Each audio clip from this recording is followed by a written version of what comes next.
Hi, this is the Super Tech channel, and with me today I have the Motorola Droid from Verizon.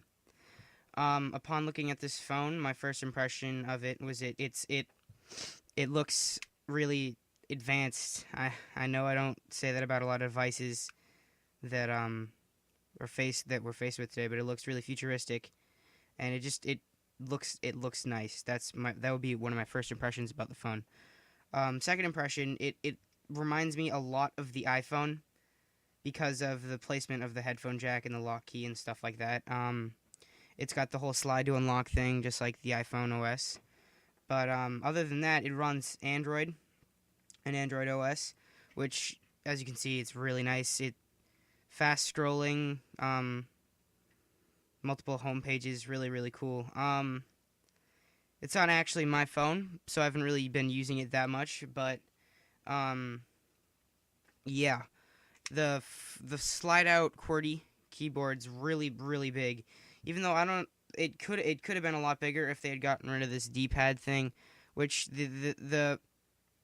I guess it would have an application, but with a full touchscreen, I don't really understand why that would be entirely necessary. The battery life on this thing, it isn't amazing, but it'll definitely get the job done. It's got a 5 megapixel camera with a dual LED flash. It's not 8 like the HTC Incredible or the HTC Evo. But it still takes awesome pictures and video. Next feature I would have to say is it does have the full Android marketplace, not like a modified one like the say the Dell Streak would have or anything like that. There's a couple apps in the marketplace that like you definitely want, like Facebook or something like that, but apparently Advanced Task Killer is vital for use with this device, because Android, with their multitasking capability, when you open up an app and then you close out of it, doesn't actually close it.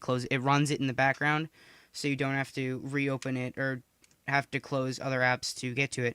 So with the Advanced App Killer, it kills the process. So whenever you reopen the application, it does it from a cold start.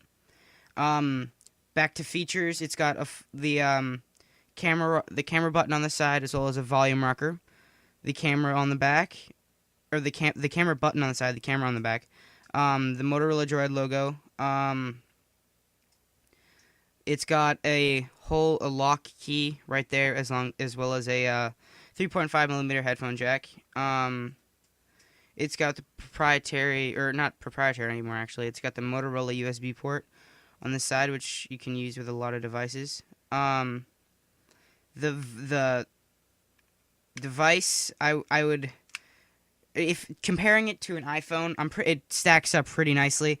The keyboard is definitely a considering factor. Like, I would actually prefer this over an iPhone solely because of the keyboard, because it lets you have a lot more room on the big screen while you're doing, like, I don't know, editing files, writing text messages, instant messaging, as well as having the full keyboard on the bottom, so you don't have to be cramming all this stuff into the top screen.